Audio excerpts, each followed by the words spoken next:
Hello everyone. Just 2025 का जो cycle है वो लगभग अब कंप्लीट होने के कगार पर पहुंच चुका है। आज दोपहर के बाद जो भी कैंडिडेट ने इस एग्जामिनेशन को दिया था उन सभी कैंडिडेट की रिस्पांस शीट आज दोपहर के बाद इनके ऑफिशियल साइट पर रिलीज कर दी गई है।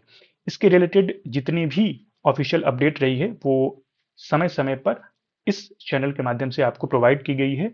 और अब जस्ट 2025 का जो साइकिल है वो अपने फाइनल स्टेज पर पहुंचने के कगार पर है। इस रिस्पॉन्स शीट के बाद आपका रिजल्ट जो है वो डिक्लेयर कर दिया जाएगा। तो बहुत सारे कैंडिडेट ऐसे रहे हैं जो कि रिस्पॉन्स शीट को इजीली डाउनलोड कर लिए हैं, बट बहुत सारे ऐसे कैंडिडेट रहे हैं जिनको इस रिस्पॉन्स शीट को डाउनलोड करने में कुछ प्रॉब्लम्स देखने को मिल रही हैं। तो उसके रिलेटेड भी हम यहाँ पर डिस्कशन करेंगे, साथ ही साथ डिस्कस करेंगे कि रिस्पॉन्स शीट आने के बाद जो क्वेश्चन की डिफिकल्टी रही है, डिफिकल्टी लेवल को देखने के बाद जो एक एक्सपेक्टेड कट ऑफ यानी कि एक सेफ स्कोर इन दोनों कोर्सेज के लिए यानी कि इंटीग्रेटेड पीएचडी और पीएचडी के लिए क्या हो सकता है, उसको हम यहाँ पर देखेंगे। साथ ही साथ ये भी देखेंगे कि कितने कैंडिडेट प्रीवियस 5 ईयर्स में क्वालिफाई कराए गए हैं इन दोनों कोर्सेज के करस्पॉन्डिंग, और उन सभी 5 ईयर्स में कट ऑफ क्या रही है। तो चलते हैं, स्टार्ट करते हैं। सबसे पहली जो चीज़ है वो ये है कि जिन भी कैंडिडेट ने रिस्पॉन्स शीट डाउनलोड कर लिया है वो इसी प्रोसेस के थ्रू डाउनलोड किए होंगे, और जिन कैंडिडेट ने रिस्पॉन्स शीट डाउनलोड नहीं किया हुआ है वो सबसे पहले जिस्ट की ऑफिशियल साइट पर जाएं। वहां पर जब आप इनके होम पेज पर जाएंगे देन आपको 5 पॉइंट्स जो हैं वो यहाँ पर देखने को मिलेंगे। इन्हीं 5 पॉइंट्स में थर्ड पॉइंट में एक लिंक है जो कि है रेड कलर में डाउनलोड, वहां पर या तो आप क्लिक कर सकते हैं, या फोर्थ पॉइंट में आपको रजिस्ट्रेशन और एप्लीकेशन दो लिंक्स देखने को मिलेंगे जिसमें आप एप्लीकेशन पर क्लिक करेंगे, देन उसके बाद आप स्टेप 1 से स्टेप 2 पर पहुंच जाएंगे जहां पर आपको अपना लॉगिन डिटेल फिल करना है।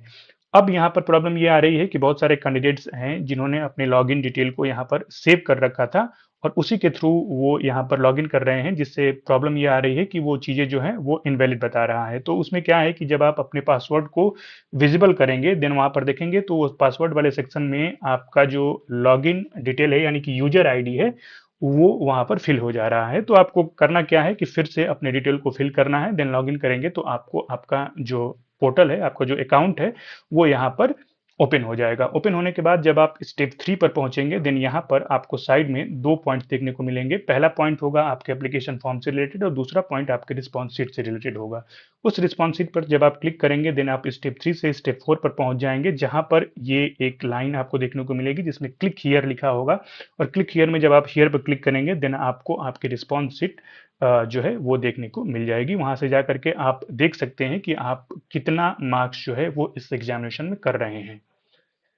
तो ये बेसिकली रिस्पॉन्सिव से रिलेटेड इन्फॉर्मेशन थी। इसके बाद हम बढ़ते हैं कट ऑफ की तरफ। कट ऑफ की तरफ बढ़ने से पहले यदि हम बात करें लास्ट 5 ईयर्स में क्या ट्रेंड रहा है इस एग्जामिनेशन के करस्पॉन्डिंग, तो सबसे पहले यदि हम बात करें कि नंबर ऑफ कैंडिडेट्स कितने क्वालिफाई कराए जाते हैं इस एग्जामिनेशन के करस्पॉन्डिंग इंटीग्रेटेड पीएचडी और पीएचडी के लिए, तो आप यहाँ से लास्ट 5 ईयर्स में यदि देखें, यहाँ पर सारे ये नंबर्स दिए गए हैं। इस लास्ट 5 ईयर्स में यदि आप देखेंगे तो लगभग 400 कैंडिडेट्स जो होते हैं वो इंटीग्रेटेड पीएचडी के लिए क्वालिफाई कराए जाते हैं। इसी तरीके से यदि हम पीएचडी की बात करें तो इसमें अप्रॉक्सीमेटली 700 कैंडिडेट्स जो हैं वो पीएचडी के लिए क्वालिफाई कराए जाते हैं। ठीक है, बट जो प्रीवियस ईयर यदि हम बात करें 2024 की, तो 2024 में 400 के करस्पॉन्डिंग 400 कैंडिडेट्स जो हैं वो इंटीग्रेटेड पीएचडी के करस्पॉन्डिंग क्वालिफाई कराए गए थे। बट यदि हम बात करें पीएचडी की तो उसमें कुछ संख्या कम हुई थी जो कि 517 के आसपास चली गई थी। तो ये सारे फैक्टर्स भी बहुत सारे डिपेंड करेंगे इस ईयर की कट ऑफ पर। तो जो एक एक्सपेक्टेड कट ऑफ होगी वो ऑब्वियस है कि एक सेफ स्कोर होगा, वो एक्चुअल कट ऑफ से आप उसको न समझिएगा। जब तक ऑफिशियल कट ऑफ नहीं आ जाती तब तक आप ये बिल्कुल नहीं मानेंगे कि आपका एग्जामिनेशन जो है वो क्वालिफाई हुआ है कि नहीं हुआ है। हम यहाँ पर केवल एक सेफ स्कोर की बात करेंगे। ये डाटा दिखाने का सिर्फ इतना है कि जो भी कट ऑफ आएगी वो कहीं ना कहीं आप जो एक्सपेक्टेड कट ऑफ होगी, जो सेफ स्कोर होगी, जो भी बता रहा है वो इसी एक्सपीरियंस बेसिस पर आपको बताएगा। बट जो एक्चुअल है वो जो ऑर्गेनाइजिंग इंस्टीट्यूट हैं उनके पास ही उसकी इंफॉर्मेशन अवेलेबल होगी। यदि हम बात करें प्रीवियस 5 ईयर्स की कट ऑफ की, तो 2019 में आप एक एक्सेप्शन देख सकते हैं जिसमें इंटीग्रेटेड पीएचडी का जो कट ऑफ है वो पीएचडी के कट ऑफ से ऊपर था, यानी कि 35 मार्क्स के आसपास इंटीग्रेटेड पीएचडी का कट ऑफ गया था, और पीएचडी का कट ऑफ जो है वो लगभग 32 मार्क्स के आसपास गया था। ठीक है, इसी तरीके से यदि आप 2020, 2021, 2022 और 2024 का कट ऑफ देखेंगे, चूंकि 2023 में ऐसा कोई डाटा जो है इनके ऑफिशियल साइट पर पब्लिश नहीं किया गया था, तो इस वजह से हमने उस नंबर्स को या उस कट ऑफ को यहाँ पर नहीं लिखा हुआ है। इसके अलावा 2020, 2021, 2022 और 2024 की आप कट ऑफ इंटीग्रेटेड पीएचडी के करस्पॉन्डिंग देख सकते हैं। इसमें इंटीग्रेटेड पीएचडी का जो कट ऑफ होता है वो पीएचडी के कट ऑफ से इन सभी ईयर्स में कम गया है 2020 से, ठीक है।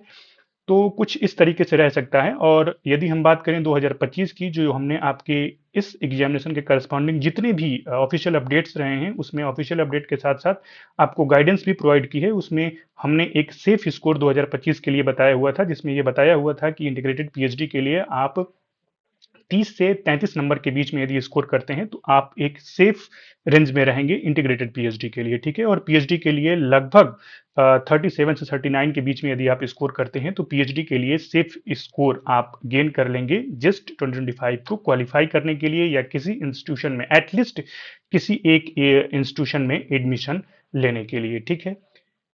तो इन सभी जो प्रीवियस 5 ईयर्स में पैटर्न रहा है, इन पैटर्न को देखते हुए यदि हम पहुंचे एक्सपेक्टेड कट ऑफ, यानी कि इस ईयर का जो एग्जामिनेशन हुआ है उसमें एक एक्सपेक्टेड कट ऑफ या सेफ स्कोर की तरफ पहुंचे, तो चूंकि हमें पता है कि ये जो कट ऑफ मैं बता रहा हूं ये बेसिकली एक एक्सपेक्टेड कट ऑफ है, बट ये जो एक्चुअल कट ऑफ होगी वो 3 फैक्टर पर डिपेंड करेगी। पहला, कितने कैंडिडेट इस एग्जामिनेशन में अपियर किए हैं, जो आपका क्वेश्चन पेपर है उसका डिफिकल्टी लेवल क्या रहा है, और तीसरा जो सबसे मोस्ट इंपॉर्टेंट है वो है टाइमिंग ऑफ एग्जामिनेशन, ठीक है। यूजुअली ये एग्जामिनेशन जैम गेट उस समय ये एग्जामिनेशन होता है, तो उस समय कैंडिडेट जो होते हैं वो कई एग्जामिनेशन की प्रिपरेशन किए हुए होते हैं, तो उस समय उनको जो क्वेश्चन सॉल्व करने की जो उनका अप्रोच होता है वो डिफरेंट होता होगा यदि हम बात करें जो अब इस समय जो एग्जामिनेशन कंडक्ट कराया गया है, ठीक है। बिकॉज वहां पर आप जैम की प्रिपरेशन कर रहे होते हैं, जिन कैंडिडेट ने जैम की अच्छी प्रिपरेशन की हुई होती है उनसे